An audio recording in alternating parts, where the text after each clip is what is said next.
अगर गुर्दे ख़राब हो गए हैं और डायलिसिस पे जाना पड़ रहा है तो जस्ट मौत और ज़िंदगी, आप कॉल भी कर सकते हैं। जो सवाल है, जो परेशानी है, आप पूछ सकते हैं। हमारे पास बात करने के लिए यहाँ पर मौजूद है डॉक्टर वक़ार अहमद नियाज़। अस्सलाम वालेकुम।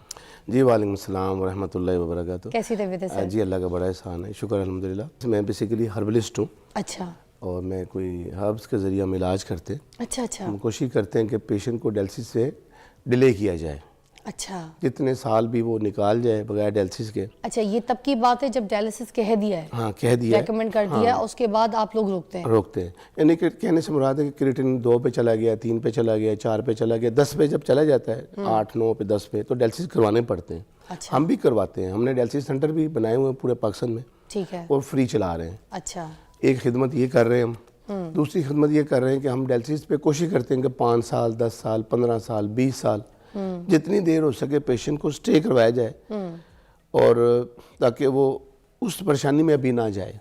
अच्छा, उसने डायलिसिस पे जाना तो है, हम ये क्लेम नहीं करते कि हमने कभी भी उसको डायलिसिस पे नहीं जाने देंगे, लेकिन हम ये ज़रूर क्लेम करते हैं कि उसको डायलिसिस से डिले किया जा सकता है। अच्छा, गुर्दे के फेल होने की इब्तदाई अलामात क्या हैं जिसे नज़रअंदाज कर दिया जाता है?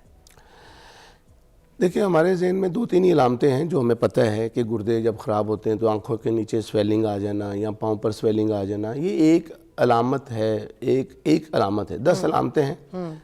गुर्दे ख़राब होने की 10 वजूहात हैं, और गुर्दे जो उसकी अलामत है वो भी तकरीबन 10 हैं।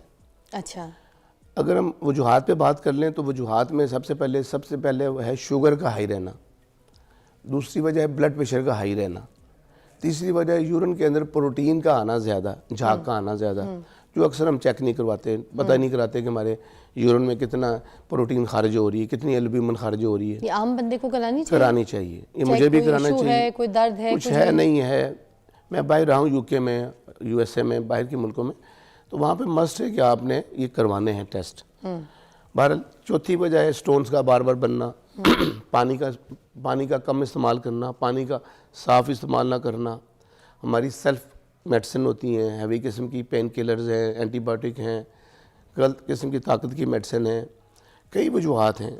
एक्सरसाइज ना करना, वर्जिश ना करना, खाने हम बड़े अच्छे खाते हैं, बर्न नहीं करते, एक्सरसाइज नहीं करते। एक वो वजह भी बनती है कि जिगर पे, हमारे मैदे पे लोड आता है, हमारे गुर्दों पे लोड आता है, कि खुराक हम बहुत अच्छी लेते हैं। जैसे सर्दियाँ आजकल पाकिस्तान में, इन दिनों में हम ये फ़र्ज़ समझते हैं कि हमने पराठे भी खाने, हमने अंडे भी खाने, हमने ड्राई फ्रूट भी खाना है। ठीक है, हम कहते हैं खाएं, खाना चाहिए, लेकिन उसका हक़ भी अदा करना चाहिए।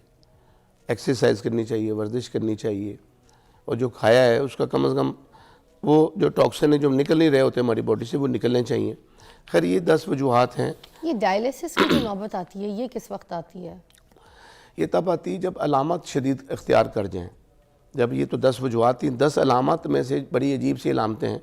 मतली का होना, दिल ख़राब होना, वॉमिटिंग का आना, सांस का फूलना, घबराहट होना, बेचैनी होना, रात को 2-2 तकिए रख के सोना और सर के नीचे उठ के बैठना, और ये अलामतें हैं।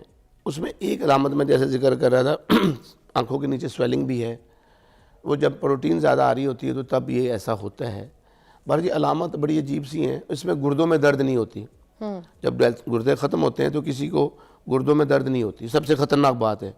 हम अक्सर समझ रहे होते हैं कि यार गुर्दे का मसला है तो शायद दर्द होगी तो पता चलेगा। दर्द होगी तो फिर दिखाएंगे या पूछेंगे, दिमाग में तो यही बात आती है। ऐसा, लेकिन ऐसा नहीं है। गुर्दे में उन्हीं लोगों को दर्द होती है जिनके स्टोन्स हों, उनको दर्द होगी, पता चल गया, उन्होंने अल्ट्रासाउंड करवाया, पता चला जी स्टोन्स इतने हैं, वो निकाले जा सकते हैं किसी तरीके से भी। लेकिन जब गुर्दे ख़त्म होते हैं तो ये जो अलामत है मतली का होना, अब इस वक्त हमारा ज़हन जा रहा होता है दिल ख़राब होना या वॉमिटिंग का आना या सांस फूलना, हम समझ रहे होते हैं मैदे का मसला है, स्टमक का मसला है, वो गलत चीज़ खा ली है। सांस का मसला आ रहा है तो हम समझ रहे होते हैं कि हमें कोई अल्लाह न करे कोई दमा हो रहा है, कोई अस्थमा हो रहा है, कोई हमारा हार्ट का मसला है, कोई टीबी की तरफ जा रहे होते हैं, गलत मौलजों के पास जा रहे होते हैं। उसमें मौलिज का कोई कसूर नहीं है। एक फिजिशियन के पास बंदा चला गया, वो गुर्दों का पेशेंट है, आम जनरल फिजिशियन तो अपने हिसाब से इलाज करेंगे ना, कि स्टमक का मसला है, इसको मेडिसिन लिख दी, आप ये ले लें, फ़लान ले लें, कुछ भी ले लें। अक्सर तो हम खुद ही फकियाँ खा रहे होते हैं, खुद ही जाके मेडिसिन ले रहे होते हैं, हमें पता नहीं होता कि है क्या। सबसे पहले तो हर चीज़ का इलाज हमें लगता है पेन किलर है। वो खाओ, पहले आराम करो, बाद में देखी जाएगी। ऐसे ही और अगर पेन रुक गया उसके बाद फिर चल सो चल अपने कामों में रुक जाते हैं, ये नहीं देखते कि मसला क्या था, मुझे पेन क्यों हुआ है, तो उसको दबा देंगे। ऐसे ही। ठीक है। अच्छा, ये फैसला कब करना है अगर किसी को डायलिसिस का मसला हो गया है, रेकमेंड कर दिया है उनको, तो फिर अब ये किस तरीके से जज किया जाएगा कि हमने डायलिसिस के लिए जाना है और डायलिसिस करवाना है और कहाँ से करवाना है? देखिए जी, डायलिसिस कहाँ से भी करवाया जा सकता है, जहाँ से जो आपको मुनासिब लगे, जो अच्छी जगह है जहाँ भी, लेकिन डायलिसिस करवाना चाहिए। पहली बात तो ये, इसमें कोई दो राय नहीं है कि हम ये कहें कि नहीं डायलिसिस नहीं करवाना।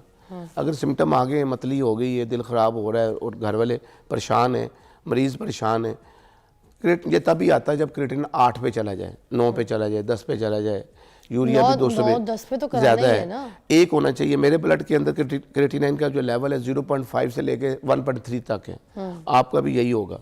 अच्छा। जो नॉर्मल इंसान है, जो नॉर्मल लोग हैं, यूरिया का लेवल है 10 से लेके 50 तक, वो 20 हो, 25 हो, 30 हो, 18 हो, 15 हो, इस तरह क्रिएटिनिन का 0.9 हो, 0.5 हो, 0.8 हो, 0.9 हो, 1 के बाद, 1.3 के बाद बंदे को, 1.4 के बाद जब भी क्रिएटिनिन किसी का भी चला जाए 1.4, 1.5, उसको मोहतात होना चाहिए। ये तो मोहतात से होकर वो 20 साल निकाल सकता है, यहाँ पर 20 साल उसके निकल सकते हैं विदाउट डायलिसिस। Without dialysis. अगर क्रिएटिनिन 1.5 है, अच्छा 1.5, 1.4, 1.6, लेकिन जब क्रिएटिनिन 8 पे चला जाए, 9 पे चला जाए, 10 पे चला जाए, EGFR भी उतना नीचे आ रहा होता है इंसान का, जो गुर्दों का फंक्शन है, वो जैसे ही कम होगा और क्रिएटिनिन यूरिया बढ़ेगा, जब ये अलामत आएंगी फिर हमें डायलिसिस करवाना चाहिए। ठीक है। अच्छा, मैं आपसे पूछना चाहूँगी कि ये डायलिसिस कब तक नहीं करवाना चाहिए?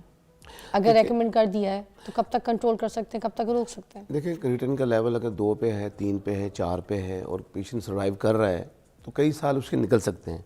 अगर वो परहेज़ करे, अगर वो खुराक ना ले ज़्यादा प्रोटीन वाली, मटन है, बीफ है, कुछ भी ऐसी जो चीज़ें हैवी हैं जिनके खाने से यूरिया क्रिएटिनिन ज़्यादा बढ़ता है, बेसिकली डेली बनता है 40, मेरा और आपका यूरिया क्रिएटिनिन डेली हम लोगों का बनता है और हमारा बन के खारिज हो रहा था यूरिन के ज़रिए। ये जो गुर्दे के पेशेंट होते हैं, इनका बन तो रहा होता है लेकिन खारिज नहीं होता, ये यूरिन में खारिज नहीं होगा तो ब्लड में चला जाएगा। अच्छा। तो गुर्दे की जो रिपोर्टें होती हैं वो बेसिकली ब्लड की रिपोर्टें होती हैं। ब्लड से पता चलता है कि क्रिएटिनिन कितना है, यूरिया कितना है, इसमें पोटाशियम कितना है ब्लड के अंदर, इलेक्ट्रोलाइट का पता चलता है, सोडियम कितना है, कैल्शियम कितना है, फास्फोरस कितना है और यूरिक एसिड, यानी कि ये ब्लड से सारी रिपोर्टें होती हैं। अच्छा, आप हर्बलिस्ट भी हैं, आप लोग का मानना है कि जो डायलिसिस है उस पर पेशेंट जाए उससे पहले आप लोग उसको रोक देते हैं और उसको हर्बल दवाइयों से, हर्बल तरीके से जो उसकी ट्रीटमेंट करते हैं, तो ऐसी कौन सी ग़िज़ाएँ, ऐसी कौन सी दवाएँ या कौन सी ऐसी टेक्निक आप लोग यूज़ करें जिससे पेशेंट जो है वो डायलिसिस से आप उसको रोक के इस तरह से ठीक करते हैं? देखिए, इसमें हमने बड़ी मेहनत की है, मैंने, मेरे उस्तादों ने, हमारी टीम ने, रिसर्च टीम ने, हमने एक ऐसा ग़िज़ाई चार्ट बनाया है, वो 2-2.5 साल मेहनत लगे उस पर कि क्या खाना है और क्या नहीं खाना। हम ग़िज़ाई चार्ट देते हैं पेशेंट को। मैं चाहूँगा इस प्रोग्राम में भी वो ग़िज़ाई चार्ट अगर दिखा सकें तो वो ग़िज़ाई चार्ट ऐसा है कि उसमें ना हम बताते हैं कि क्या खाना है, क्या नहीं खाना। दिखाएं सर। एसिड है, दिखाएं। अल्कलाइन है, दिखाएं। ये वो ग़िज़ाई चार्ट है। अच्छा। हम कहते हैं ये आप चीज़ें ना खाएं और जो नीचे वाले नाश्ता क्या करना है, दोपहर का खाना क्या इसको क्लोज खाना कर है। सकते हैं एक बार, इसका स्क्रीनशॉट ले लीजिएगा, मैं पीछे से भी लगवा देती हूँ। This is something very interesting और मुझे लगता है ये इतनी मेहनत, इसकी रिसर्च होगी, सबके पास होना चाहिए। ये ग़िज़ाई चार्ट में अमेरिका हार्वर्ड को देकर आए हूँ वहाँ ठीक पे है, हो गया। ऑलराइट। कि भाई ये खुराकें ना लें, ये खाएं। आप और साथ साथ बताइए इसमें कौन अल्कलाइन कौन पे सी ग़िज़ाएँ जो आप बता रहे हैं खाना है, इसको एलैबोरेट भी कर दें। देखें, जो हम कहते हैं कि ये गोश्त है, मीट है, भिंडी है, बैंगन है, अरवी है, पालक है, साग है, केला है। आजकल किन्नू माटा मौसमी आया हुआ है, बेहतर नहीं है मरीजों के लिए, गुर्दों के मरीजों के लिए ये बेहतर नहीं है, बिल्कुल बेहतर नहीं है। तो ये अभी बारिश हो जाएगी तो फिर तो ठीक हो जाएगा या नहीं? तब भी नहीं खा जब सकते? यूरिया क्रिएटिनिन बढ़ गया ना तो देखना होता है कि किन चीज़ों से बढ़ रहा है। अच्छा। तो ये जो अगर हम ये खुराक लेंगे, मक्खन है, हम हैवी खुराकें लेंगे तो लाजमी बात है यूरिया क्रिएटिनिन बढ़ेगा। ओके। उनको जल्दी डायलिसिस पे जाना पड़ेगा। अच्छा, तो गोश्त मना है, रेड मीट? आम लोगों की बात नहीं कर रहा, लेकिन जो गुर्दों के मरीज बन चुके हैं और उनके लिए ज़्यादा बेहतर नहीं है और अभी वो डायलिसिस में नहीं गए। ठीक है। अगर डायलिसिस में चले गए तो हम कहते हैं फिर आप खाएं पिएं, डायलिसिस भी करवाएं और खाएं पिएं। अच्छा। लेकिन अगर वो कोई शख्स बचना चाहता है कि वो डायलिसिस पे नहीं जाना चाह रहा तो वो ग़िज़ाई चार्ट को इसको इस्तेमाल करके बच सकता है।